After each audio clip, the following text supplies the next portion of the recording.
কুল in কুনতুম তুহিব্বুনাল্লাহ ফাত্তাবিউনি ইউহিব্বুকুমুল্লাহ ওয়া ইয়াগফির লাকুম যুনুবাকুম ওয়াল্লাহু গফুরুর রহিম।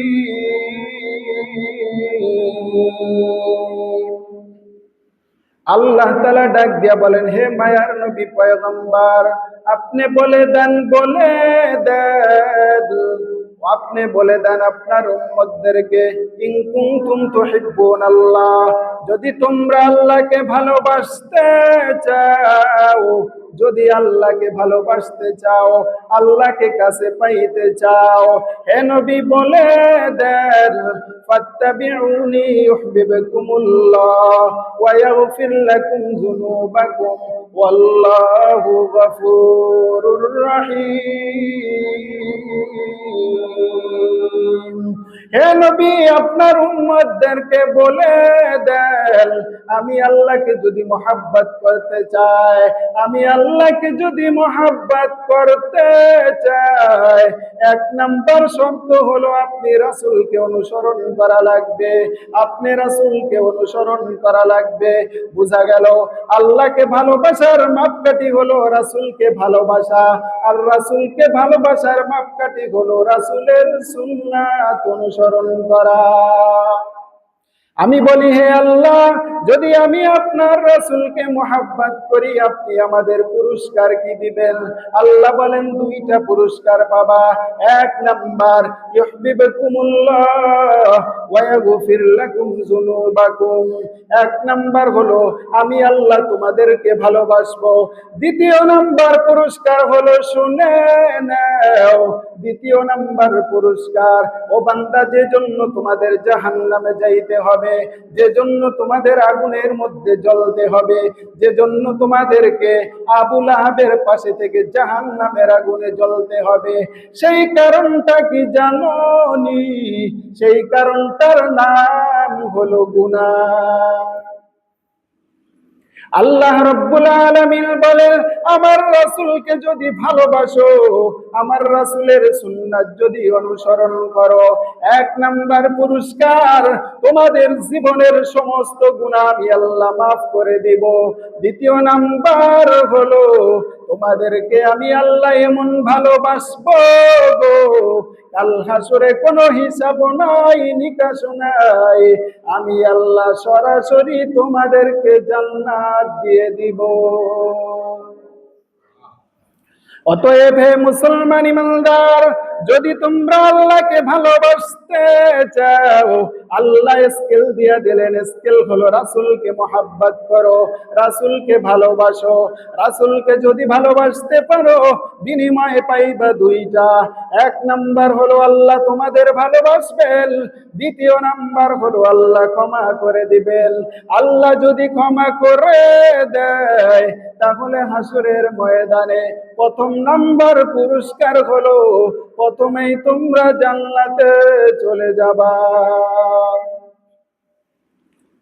ও মুসলমান ইমানদার, সাহাবায়ে কেরাম কেমন রাসূলকে মুহাব্বত করেছে, কেমন ভালোবাসছে, ওটাই থাকতে হবে তোমার আমার মধ্যে। আজকে যদি বানাইয়া তুমি আমি ভিন্ন মুহাব্বত দেখাই, ওটা হবে না। তোমার মাথায় টুপি নাই, তুমি বলো রাসূলকে মুহাব্বত করি, তুমি বড় মিথ্যাবাদী।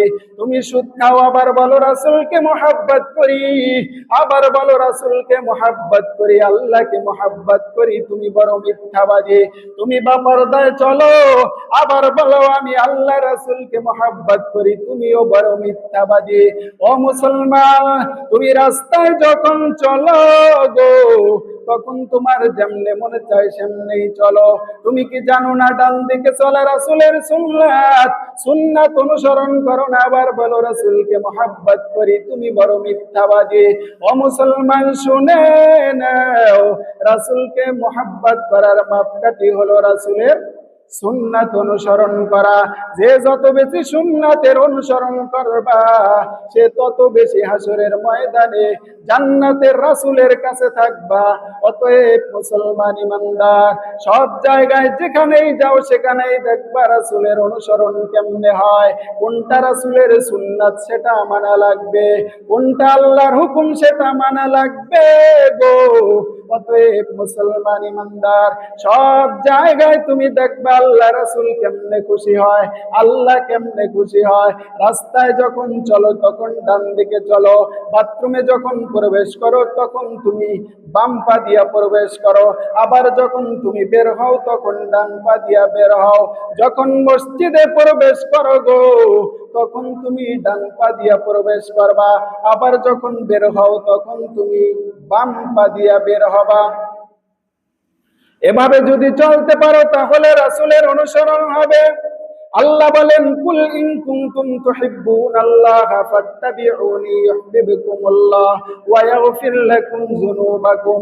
হে নবী, উম্মতদেরকে বলে দাও, যদি আমি আল্লাহকে ভালোবাসতে চাই তাহলে আপনি রাসূলের অনুসরণ করা লাগবে। আর আপনি রাসূলের যদি অনুসরণ করতে চাই তাহলে জীবনের প্রতিটা ক্ষেত্রে আপনি রাসূলের সুন্নাত অনুসরণ করা লাগবে। যদি সুন্নাতের অনুসরণ করতে পারো তাহলে আল্লাহ তোমাকে দুইটা পুরস্কার দিবেন। এক নাম্বার, আল্লাহ তোমাকে মহাব্বত করবেন। দ্বিতীয় নাম্বার, আল্লাহ তোমাকে মাফ করে দিবেন। আল্লাহ এমন মাফ করার মতোই করবেন, হাসরের ময়দানে আল্লাহ তোমাকে সঙ্গে সঙ্গে জান্নাত দিয়ে দিবেন। রাসূলকে মহব্বত করার দরকার আসেনি? কথা বলেন, আসেনি? প্রত্যেকটা ক্ষেত্রে দেখতে হবে আমি রাসূলকে অনুসরণ করে কিনা, আমার সন্তান অনুসরণ করে কিনা, আমার স্ত্রী অনুসরণ করে কিনা, আমার বড় ভাই অনুসরণ করে কিনা, আমার ছোট ভাই অনুসরণ করে কিনা, আমার বাবা অনুসরণ করে কিনা। যদি না করে তাদেরকে বুঝাইতে হবে, আর বুঝাইয়া এবং বুঝানোই বুঝাইতে হবে। যদি আল্লাহ রাসূলকে ভালোবাসো আল্লাহ তোমাকে দুইটা পুরস্কার দিবেন। এক নাম্বার, আল্লাহ ভালোবাসা দিবেন। দ্বিতীয় নাম্বার, আল্লাহ ক্ষমা করে দিবেন। ও বাবা, যদি আল্লাহ তোমাকে ভালোবাসা দেয় দুনিয়ায় তোমার কোনো কষ্ট হবে না, আল্লাহ বড় কোনো বিপদ দিবে না, এমন কোনো বিপদ দিবে না যেই বিপদ থেকে তুমি উদ্ধার হতে পারো না। কারণ তোমাকে মহাব্বত করে কে? কথা বলে না, কে? তোমাকে মহাব্বত করে কে? আল্লাহ। আল্লাহ যদি মহাব্বত করে কোনো চিন্তা নাই। আলা ইন্না আউলিয়া আল্লাহি লা খাউফুন আলাইহিম ওয়ালা হুম ইয়াহজানুন। আল্লাহ বলেন, যারা সুন্নাতের অনুসরণ করে ওরা আমার ওলি। আর আমার ওলি যদি হয়ে যাও দুনিয়াও কোনো ভয় নাই, ভয় নাই, আখিরাতেও কোনো চিন্তা নাই। তোমার দায়িত্ব আমি আল্লাহ নিয়েছি, তোমার দায়িত্ব রাসূল নিয়েছে। অতএব হাসরের ময়দানে তোমার কোনো পেরেশানি নাই, তোমার কোনো চিন্তা নাই, কোনো ভয় নাই। আল্লাহর ওলি হতে হবে। আল্লাহর ওলি হতে হয় কেমনে? এক কথা, কোনো গুনাহ করা যাবে না, কোনো নেকির কাজ ছাড়া যাবে না, কোনো গুনাহ করা যাবে না, কোনো নেকির কাজ ছাড়া যাবে না। গুনাহ হয়ে গেলে সঙ্গে সঙ্গে তওবা করতে হবে। এটাই হলো ওলির মাপকাঠি। কার মাপকাঠি?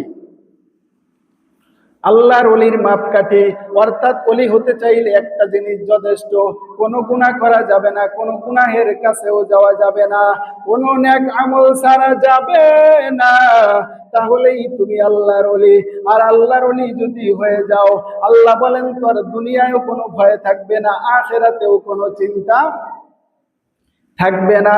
অতএব মুসলমান ইমানদার, ভালো করে শুনে নাও, সাহাবায়ে কেরাম কেমন রাসূলকে মহব্বত করেছে, কেমন মহব্বত করেছে, কেমনে তোমাদেরকে বুঝাই।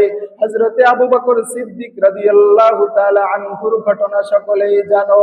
কি আর বলবো মুসলমান ইমানদার, সিদ্দিক আকবর রাদিয়াল্লাহু তাআলা আনহু ডেকে বলে, মায়ার নবী একদিন ডেকে বলে, ও আবু বকর সিদ্দিক ভাই, আপনাকে আমার সাথে হিজরত করতে হবে। কি করতে হবে? কথা বলে না, কি করতে হবে? হিজরত করতে হবে। সিদ্দিকে আকবর রাদিয়াল্লাহু তাআলা আনহুকে কথা যখন বললেন, ওই দিন থেকে তিনি অপেক্ষায় আছেন, কোন দিন যেন রাসূল আমাকে বলে, আবু বকর সিদ্দিক ভাই তাড়াতাড়ি আসেন, তাড়াতাড়ি আসেন, এখনই মদিনায় হিজরত করতে হবে। হঠাৎ করে গভীর রাত্রে দরজায় এসে নক করলেন, হো আবু বকর সিদ্দিক তাড়াতাড়ি আসেন গো, আজকে রাত্রে যদি মক্কায় থাকি কাফের বেঈমানেরা আমাকে দুনিয়া থেকে বিদায় করে দিবে। ডাক দিছেন কয়টা? একটা মাত্র ডাক দিছেন, ও আবু বকর সিদ্দিক তাড়াতাড়ি আসেন। গভীর রাত্রে ডাক দিছেন, সঙ্গে সঙ্গে বলে জি নাম ইয়া রাসূলুল্লাহ, লাব্বাইক ইয়া রাসূলুল্লাহ, হে রাসূল আমি উপস্থিত। ওই যে উটনি উপস্থিত, দুইটা উটনি রাখছি, একটা আপনার জন্য একটা আমার জন্য, আপনি ওটাই ওঠেন আমি এটাই উঠি।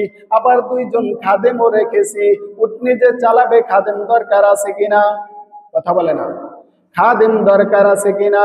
দুইটা খাদেম, দুইজন খাদেমও আমি রেখে দিয়েছি।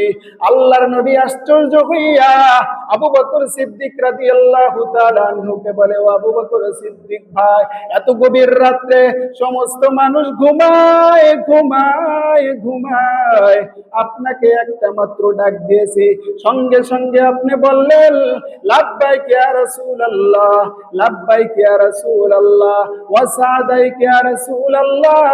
কেমনে এক ডাকের সাথে সাথে এটা বললেন? আপনি কি ঘুমান নাই? সঙ্গে সঙ্গে আবু বকর সিদ্দিকের চোখের পানি টপ টপ করে পড়ে গেল, আর বলে, ও মায়ার নবী পয়গম্বর আমাকে 6 মাস আগে বলেছিলেন, কয় মাস? 6 মাস আগে বলেছিলেন আমাকে নিয়ে হিজরত করবেন। ওদিনের পর থেকে আজকে 6টা মাস চলে, একদিনও, একটা রাত্র, একটা দিনও 1 মিনিটের জন্য বিছানার সাথে আমার এই পিঠটা লাগাই নাই। প্রত্যেক দিন যখন রাত্র হয় সন্ধ্যার সময় আমার স্ত্রীর থেকে বিদায় নিয়ে নেই, আমার মেয়ের থেকে বিদায় নিয়ে নেই, আর বলি আমাকে রাসূল ডাক দিতে পারে।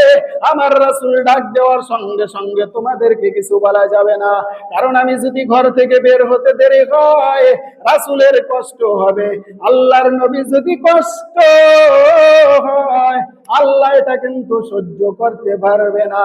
অতএব আমি এভাবে প্রতিদিন বিদায় নিয়ে রাখি, আমি প্রতিদিন বিদায় নিয়ে রাখি। আল্লাহর নবী সাল্লাল্লাহু আলাইহি ওয়াসাল্লাম আবু বকর সিদ্দিক রাদিয়াল্লাহু তাআলা আনহুর কথা শুনে কান্না আরম্ভ করে দিলেন, চলতে লাগলেন চলতে লাগলেন। একবার রাসূলের ডান পাশে আবু বকর সিদ্দিক যায়, এরপর কিছুক্ষণ পরে আবার বাম দিকে যায়, পাগলের মতো আবার পিছনের দিকে যায়, আবার সামনের দিকে যায়।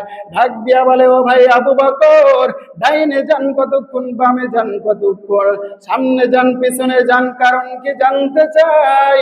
মায়ার নবীর কথার জবাবে আবু বকর সিদ্দিক রাদিয়াল্লাহু তাআলা আনহু বলেন, ওগো আল্লাহর নবী, যখন ডানে থাকি আমার মনে হঠাৎ করে উদয় হয় না জানি কাফেরেরা আমার মায়ার নবীকে তীর নিক্ষেপ করে বাম দিক থেকে দুনিয়া থেকে বিদায় করে দেয় কিনা।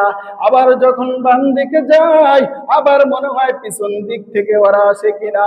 আবার যখন সামনে যাই আবার মনে হয় ডান দিক থেকে ওরা আসে কিনা। এই ভয় যখন হয় তখন আমি পাগলের মতো শুধু আপনার চারপাশে ঘুরতে থাকি। আল্লাহর নবী সাল্লাল্লাহু আলাইহি ওয়াসাল্লাম হযরত আবু বকরকে নিয়ে চলতে লাগলেন চলতে লাগলেন চলতে লাগলেন। এক গুহার মধ্যে চললেন।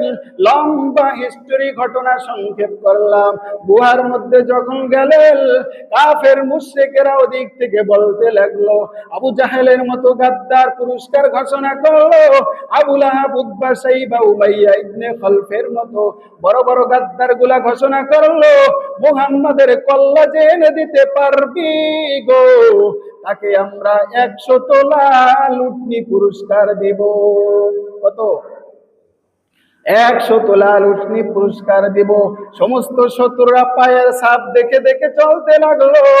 চলতে চলতে রাসূল যেই গুহার মধ্যে ঢুকে গেলেন ওনারাও গুহার সামনে। আবু বকর সিদ্দিক যখন ওই সমস্ত শত্রুদের পা দেখলেন তখন ভয় পেলেন, চিন্তা করলেন আর বললেন, ইয়া রাসূলুল্লাহ, আজকে কোনো রেহাই নাই, আজকে কোনো রেহাই নাই, আমাদেরকে দুনিয়া থেকে বিদায় করে দিবে। আল্লাহর নবী সঙ্গে সঙ্গে বললেন, লা তাহজান ইন্নাল্লাহা মা'ানা। হে আবু বকর ভাই আমার, আপনি ভয় পাবেন না, আপনি কোনো ভয় পাবেন না, কারণ আমাদের সঙ্গে আছে আল্লাহ। কে আছে? আল্লাহ আছে। যদিও শত্রুরা আমাদের মাত্র 2-3 হাত দূরে অবস্থান করেছে, কিন্তু আল্লাহ যদি চান এমন কঠিন মুহূর্তে থেকেও আল্লাহ আমাদেরকে রক্ষা করবে। আল্লাহ রক্ষা করছে না? শেষ পর্যন্ত আল্লাহ রক্ষা করলেন। অতএব মুসলমান ইমানদার, দেখো কেমন ভালোবাসা ছিল আবু বকর সিদ্দিকের। জীবনকে বাজি রেখে রাসূলের সাথে চলতে লাগলেন। কে না জানে উহুদের মধ্যের ঘটনা, কে না জানে উহুদের যুদ্ধের ময়দানের ঘটনা।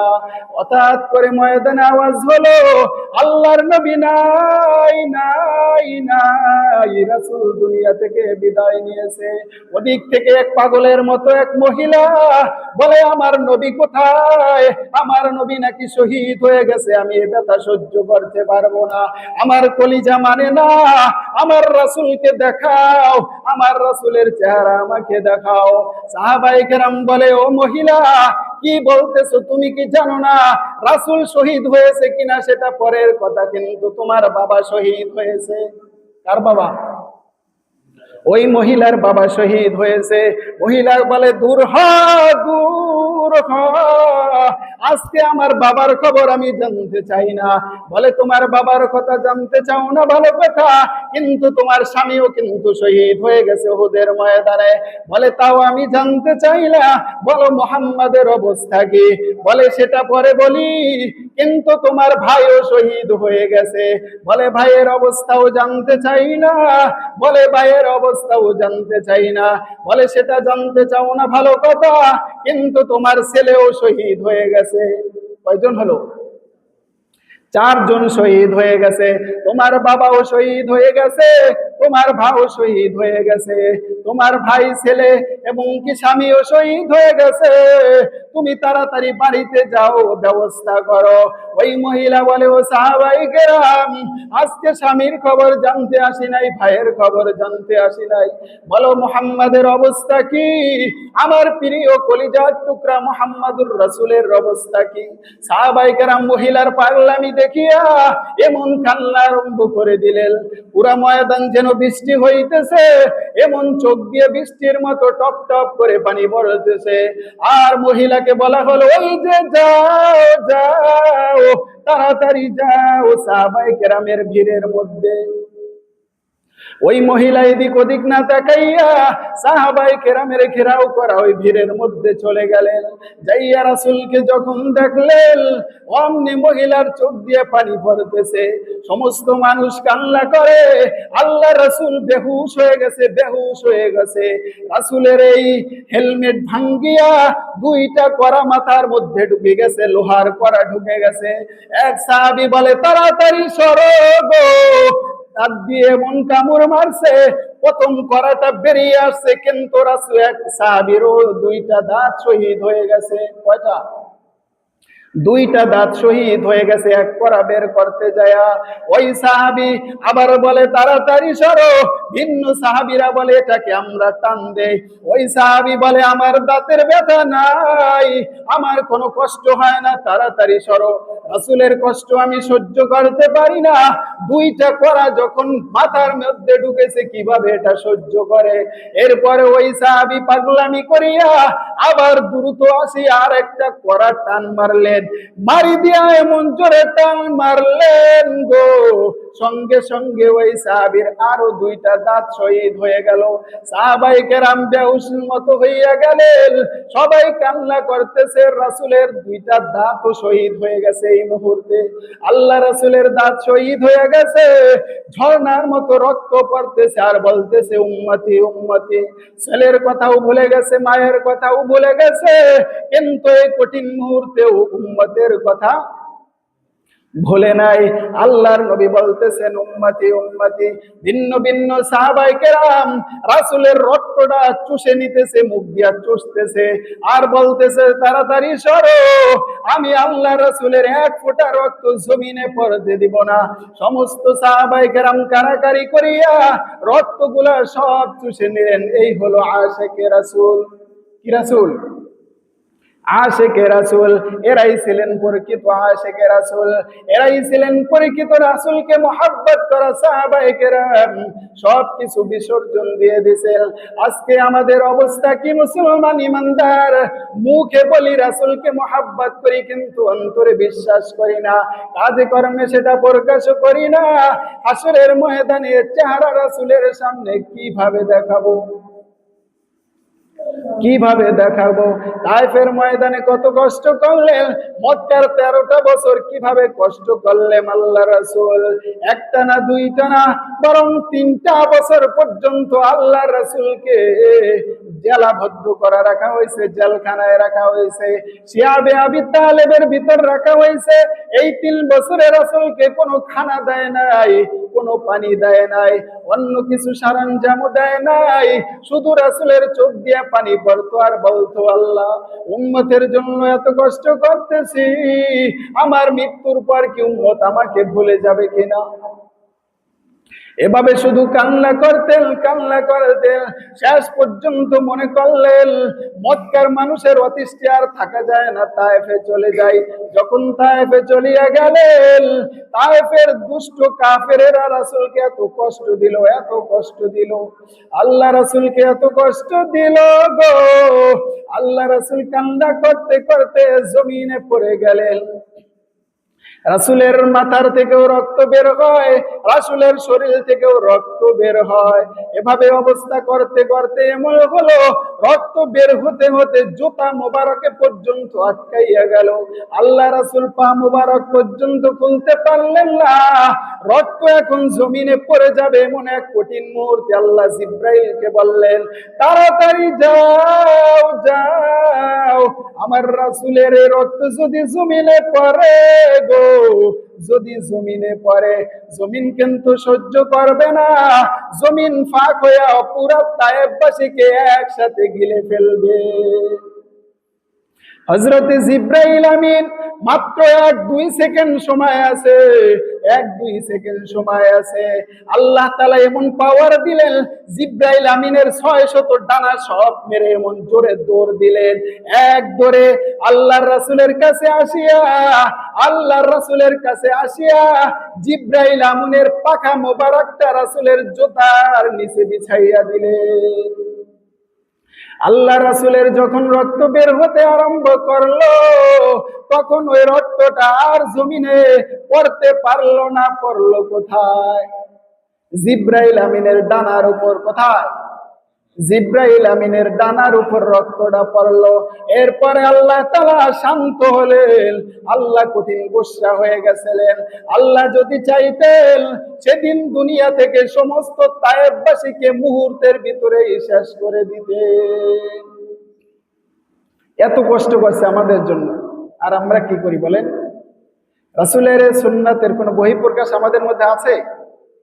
এমন কিছুই কি নাই, নামধারী মুসলমান আর কি আমরা। হাসরের ময়দানে রাসূল যদি বলে, উম্মত 63 বছর তোমাদের জন্য এত কষ্ট করলাম, এই কি আমল নিমান নিয়ে আসছো? পৃষ্ঠার পর পৃষ্ঠা, নামাজ নাই, রোজা নাই, হজ নাই, যাকাত নাই, পৃষ্ঠার পর পৃষ্ঠা আমল নামা, বেপর্দা, সুদ, ঘুষ, সিনেমা দেখা, বেপর্দা নারীদের দেখা, এগুলা তোমরা কি নিয়ে আসছো? আজকে কিভাবে আল্লাহর কাছে তোমাদের জন্য সুপারিশ করব বলো? সেদিন কোনো কথা আছে আমাদের? বলেন, কোনো জবাব আসছে? কোনো জবাব আছে আমাদের? কোনো জবাব নাই। এ কারণে আল্লাহ রাসূল যে আমাদের জন্য এত কষ্ট করলেন, এর তো একটা বহিঃপ্রকাশ থাকতে হবে, থাকতে হবে না? কথা বলে না, থাকতে হবে কিনা? দুনিয়াতে বহু সাহাবায়ে কেরাম এটা দেখাইয়া গেছেন, কিন্তু আমরা পারি নাই।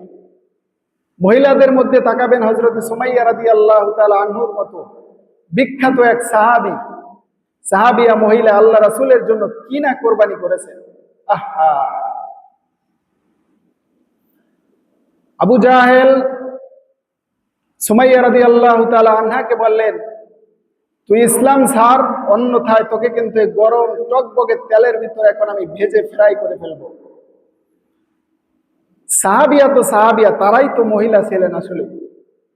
বললেন তুমি তেলের ভিতর আমাকে ফ্রাই করো আর কেটে টুকরো টুকরো করে ফেলাও, কিন্তু এর বিনিময়ে যদি তুমি বলো একবারও রাসূলের বিরুদ্ধাচরণ করতে বা একটা কথা এরকম বলতে যেটা রাসূল কষ্ট পায়, আল্লাহ কষ্ট পায়, এমন কোন কথা আমি সুমাইয়ার জীবন থাকতে, দেহে এক ফোঁটা রক্ত থাকতে তোর মতো আবু জাহেল আমার মুখ থেকে বের করতে পারবে না। সুবহানাল্লাহ। এরাই তো আসলে প্রকৃত সাহাবী ছিলেন, কি বলেন? কথা বলে না, ঠিক কিনা? এরাই প্রকৃত সাহাবিয়া ছিলেন না? এরাই প্রকৃত মহিলা ছিলেন। এমন মহিলা যদি কেউ হতে পারে তাহলে আশা করা যায় সে হযরতে ফাতেমাতুজ জাহরা রাদিয়াল্লাহু তাআলা আনহার সাথে কোথায় থাকবে? জান্নাতে থাকবে। কোথায়? আম্মা জান আয়েশা সিদ্দিকা রাদিয়াল্লাহু তাআলা আনহার সাথে জান্নাতে থাকবে। এরকম সাহাবিয়া হতে হবে। قل إن كنتم تحبون الله فاتبعوني يحببكم الله ويغفر لكم ذنوبكم والله غفور رحيم يا أيها الذين آمنوا أطيعوا الله أطيعوا الرسول وأولي الأمر منكم يا أيها الذين آمنوا اتقوا الله حق تقاته ولا تموتن إلا وأنتم مسلمون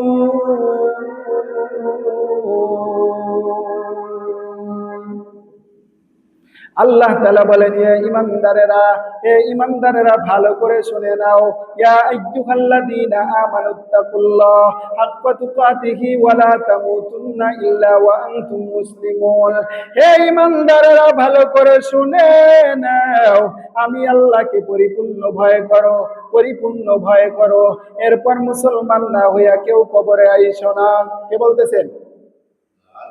আল্লাহ। কে বলতেছেন? আল্লাহর নাম বলেন, জোরে বলেন, কে বলতেছেন?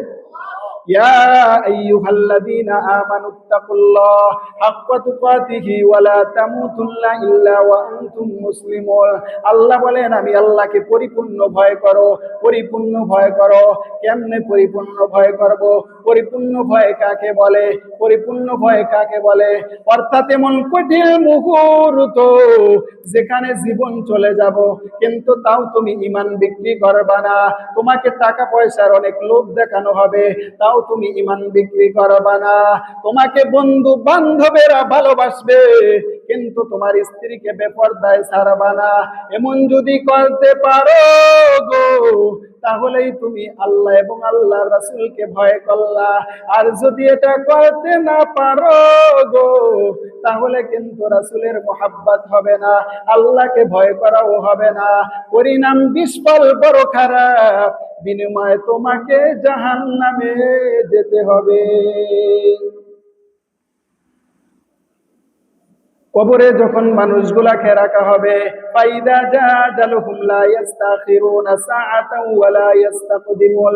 মৃত্যু যখন লাসিয়া পড়বে মুসলমান ইমানদার, তখন এক সেকেন্ড পরেও না, এক সেকেন্ড আগেও না, সঙ্গে সঙ্গে আজরাইল টপ করে জানটা নিয়ে যাবে। তখন যদি বলো রব্বির জিউন, আমাকে আর একটু দুনিয়ায় থাকতে দাও, আল্লাহ জবাব দিবেন আর সময় হবে না। তোমাকে বহু সময় দিছি, তোমাকে বহু সময় দিছি। মৃত্যু যখন হয়ে যাবে, কঠিন মৃত্যু হলে কবরে আযাব হবে। কবরের মাটি বলে, হে মানুষ ভালো করে শুনে নাও, নেক আমল নিয়ে আইসো। নেক আমল ছাড়া যদি আমার কাছে আসো গো, আমি দুই পাশের কবরের মাটি এমন ভাবে চাপ মারব গো, ডান পাশের পাঁজরের হাড্ডি বাম পাশের সাথে মিশে যাবে। মুসলমান ইমানদার, ওই ব্যথা ওই কষ্ট আমাদের সহ্য করার কোনো ক্ষমতা নাই। অতএব এখনো সময় আছে, ভালো হয়ে যাও। এখনো সময় আছে, সুন্দর করে চলাফেরা করো। এখনো সময় আছে গো, আল্লাহ রাসূলের অনুসরণ করো, রাসূলের ইতাআত করো, আল্লাহকে মুহাব্বত করো। কাকে? কথা বলে না, কাকে? আল্লাহকে মোহাব্বত করো। আল্লাহকে যদি মোহাব্বত করতে পারো, হাসরের ময়দানেও কোনো চিন্তা নাই, দুনিয়ায়ও কোনো ভয় থাকবে না। সর্বোপরি সমস্ত বিপদ থেকে কে হেফাজত করবে?